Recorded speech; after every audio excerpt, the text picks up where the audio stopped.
നമസ്കാരം. വിജയ് സേതുപതി ഹേറ്റേഴ്സ് ഇല്ലാത്ത വളരെ ചുരുക്കം നടന്മാരിൽ മുൻപന്തിയിലാണ് ഇദ്ദേഹത്തിന്റെ സ്ഥാനം. സിനിമാ ലോകത്തെത്തിയിട്ട് 15 കൊല്ലമായിട്ടും പരാതികളിൽ ഇടം പിടിക്കാത്ത ഒരു വ്യക്തി. ഒരു ഗോഡ്ഫാദർമാരുടെയും പരസഹായമില്ലാതെ സിനിമാ ലോകത്ത് എത്തിയ ആളാണ് വിജയ് സേതുപതി. ഒരു സൂപ്പർ ഹീറോ പരിവേഷങ്ങളും പുറത്തെടുക്കാതെ സാധാരണക്കാരായ ജനമനസ്സുകളിൽ കുടിയേറിയ വിജയ് സേതുപതി അതിവേഗമാണ് തമിഴ് ജനതയുടെ മക്കൾ സെൽവനായി മാറിയത്. സൂപ്പർ മാർക്കറ്റിലെ സെയിൽസ്മാനായും ഗൾഫിൽ പത്രം വിറ്റും നടന്ന വിജയ് സേതുപതി ഇന്ത്യൻ സിനിമാ ലോകത്തെ ജനപ്രിയനാവുകയായിരുന്നു. എന്നാൽ ഇത്തരത്തിലുള്ള എല്ലാ മുൻധാരണകളെയും തെറ്റിച്ചുകൊണ്ടാണ് തമിഴ് സിനിമാ ലോകത്ത് ഒരു വലിയ വെളിപ്പെടുത്തൽ വിജയ് സേതുപതിക്കെതിരെ ഉണ്ടായിരിക്കുന്നത്. കേൾക്കുമ്പോൾ പോലും വിശ്വസിക്കാൻ പാടുപെടുന്ന തരത്തിലുള്ള ഈ വെളിപ്പെടുത്തൽ വലിയ ചർച്ചാ വിഷയമായിരിക്കുകയാണ് ഇപ്പോൾ. ഗുരുതര ലൈംഗികാതിക്രമ ആരോപണമാണ് വിജയ് സേതുപതിക്കെതിരെ ഉണ്ടായിരിക്കുന്നത്. രമ്യ മോഹൻ എന്ന സ്ത്രീയാണ് നടനെതിരെ രംഗത്ത് വന്നിരിക്കുന്നത്. തന്റെ സുഹൃത്തായ യുവതിയെ വിജയ് സേതുപതി വർഷങ്ങളായി ദുരുപയോഗം ചെയ്യുകയായിരുന്നു എന്നാണ് രമ്യ ആരോപിക്കുന്നത്. ഇത് അക്ഷരാർത്ഥത്തിൽ തമിഴ് സിനിമാ ലോകത്തെ ഞെട്ടിച്ച സംഭവമായി മാറുകയായിരുന്നു. കടുത്ത മാനസിക സംഘർഷത്തിലൂടെ കടന്നുപോയ യുവതി ഇപ്പോൾ റീഹാബിലാണെന്നും രമ്യ മോഹൻ പറയുന്നുണ്ട്. എക്സിൽ പങ്കുവച്ച കുറിപ്പിലൂടെയാണ് വിജയ് സേതുപതിക്കെതിരെ യുവതി ഈ ഒരു ആരോപണം ഉന്നയിച്ചിരിക്കുന്നത്. എന്നാൽ ഈ പോസ്റ്റ് പിന്നീട് അവർ പിൻവലിക്കുകയും ചെയ്തു. സംഭവം വിവാദമായി മാറിയതോടെ രമ്യ തന്റെ ട്വീറ്റ് ഡിലീറ്റ് ചെയ്യുകയായിരുന്നു. തന്റെ ട്വീറ്റിന് ഇത്രയും ശ്രദ്ധ കിട്ടുമെന്ന് അറിഞ്ഞിരുന്നില്ല എന്നും പെൺകുട്ടിയുടെ നല്ല ജീവിതത്തെയും സ്വകാര്യതയെയും മാനിച്ചുകൊണ്ടാണ് താൻ ട്വീറ്റ് ഡിലീറ്റ് ചെയ്യുന്നത് എന്നുമാണ് രമ്യ പറയുന്നത്.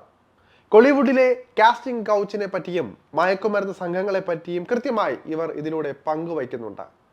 വർഷങ്ങളോളം വിജയ് സേതുപതി ഈ കുട്ടിയെ ചൂഷണം ചെയ്തുവെന്നും ഇതൊരു കഥ മാത്രമല്ല നിരവധി കഥകളുണ്ട് എന്നും മാധ്യമങ്ങൾ ഇത്തരം ആളുകളെ പുണ്യാളനെ പോലെ ആരാധിക്കുന്നുവെന്നും മയക്കുമരുന്ന് സെക്സ് നെക്സസ് യാഥാർത്ഥ്യമാണെന്നും തമാശയല്ല ഇത് യാഥാർത്ഥ്യമാണെന്നും വീണ്ടും ഓർമ്മിപ്പിക്കുകയായിരുന്നു രമ്യ മോഹൻ. ഇരയാക്കപ്പെട്ട പെൺകുട്ടിയുടെ ചാറ്റും ഡയറിയും വായിച്ചപ്പോഴാണ് കുടുംബം ഇക്കാര്യങ്ങളൊക്കെ അറിയുന്നതെന്നും ഇപ്പോൾ ആ കുട്ടിയുടെ ജീവിതം ദുരിതപൂർണമാണെന്നും രമ്യ പറയുന്നു. ഇതാദ്യമായാണ് വിജയ് സേതുപതിക്കെതിരെ ഇത്തരമൊരു ആരോപണം ഉയരുന്നത്. ആരോപണത്തിൽ നടൻ ഇതുവരെ പ്രതികരിച്ചിട്ടില്ല. തമിഴ് സിനിമാ മേഖലയിലെ ജെന്റിൽമാൻ ആയിട്ടാണ് വിജയ് സേതുപതിയെ കാണപ്പെടുന്നത്. ഇത്തരമൊരു ആരോപണം വന്നിട്ടുണ്ടെങ്കിൽ അതിന്റെ യാഥാർത്ഥ്യം അറിയാൻ എല്ലാവർക്കും ആഗ്രഹമുണ്ടാകും. കാരണം അത്രയും ജനപ്രിയനാണ് വിജയ് സേതുപതി. അതുപോലെ തന്നെ ആ കുട്ടിക്ക് ഒരു ദുരനുഭവം ഉണ്ടായിട്ടുണ്ടെങ്കിൽ നീതി കിട്ടേണ്ടതും അത്യാവശ്യമാണ് ആ കുട്ടിക്ക്. എന്തായാലും നടൻ ഇതുവരെ പ്രതികരിച്ചിട്ടില്ല. അത് വലിയൊരു വിഷമകരമായ സംഭവം തന്നെയാണ്. സമാന രീതിയിൽ ആരോപണം മലയാളത്തിൽ നടൻ നിവിൻ പോളിക്കെതിരെ വന്നപ്പോൾ മിനിറ്റുകൾ കൊണ്ട് അത് വിശദീകരിക്കാനും ആരോപണത്തിൽ കഴമ്പില്ല എന്ന് തെളിയിക്കാനും അദ്ദേഹത്തിന് സാധിച്ചിരുന്നു. പരാതിക്കാരിയുടെ ലക്ഷ്യം എന്താണെന്ന് തിരിച്ചറിയാൻ കഴിഞ്ഞില്ല എങ്കിലും നിവിൻ പോളിയെ കുടുക്കാനുള്ള ഗൂഢശ്രമം പൊതുജനത്തിന് മനസ്സിലായിട്ടുണ്ടായിരുന്നു.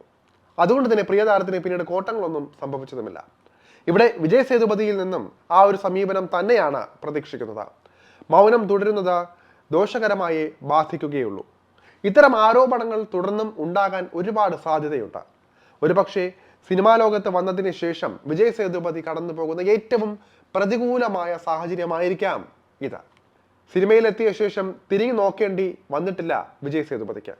ഒന്നിനു പുറകെ ഒന്നായി ചെറുതും വലുതുമായ ഹിറ്റുകൾ. നായകനാകണമെന്ന വാശിയില ഇമേജ് ബ്രേക്കിംഗ് റോളുകളെല്ലാം പുഷ്പം പോലെ അയാൾ ചെയ്ത് കയ്യടി നേടിയിട്ടുമുണ്ട്. സൂപ്പർ ഹീറോയായി കത്തി നിൽക്കുമ്പോഴും മറ്റു നായകന്മാരുടെ പടങ്ങളിൽ വില്ലനായി പ്രത്യക്ഷപ്പെടാൻ മടി കാണിച്ചിട്ടുമില്ല. വിജയിയുടെയും സാക്ഷാൽ ഷാറുഖ് ഖാന്റെയും വില്ലനായി സിനിമാ പ്രേമികളുടെ മനസ്സിൽ ഇടം നേടിയിട്ടുള്ള താരം. അവസരങ്ങൾ അന്വേഷിച്ച അലഞ്ഞു നടന്ന ഗതികെട്ട കാലത്ത് ഇനിയും സിനിമയ്ക്ക് പിന്നാലെ നടന്നാൽ നീ പട്ടിണിയായി പോകുമെന്ന് ഉദ്ദേശിച്ച നാട്ടുകാർക്കും സുഹൃത്തുക്കൾക്കും ഇടയിലൂടെ അയാൾ തലയുയർത്തിയായിരുന്നു നടന്ന് വന്നത്. തമിഴ് സിനിമാ ലോകത്തെത്തിയതിനു ശേഷം തലകുനിക്കേണ്ടി വന്നിട്ടില്ല വിജയ് സേതുപതിക്ക്. പക്ഷേ ഇനിയും അങ്ങനെ തുടരണമെങ്കിൽ ഈ സന്ദർഭത്തിൽ മൗനം വെടിയേണ്ടതുണ്ട് സൂപ്പർ താരം.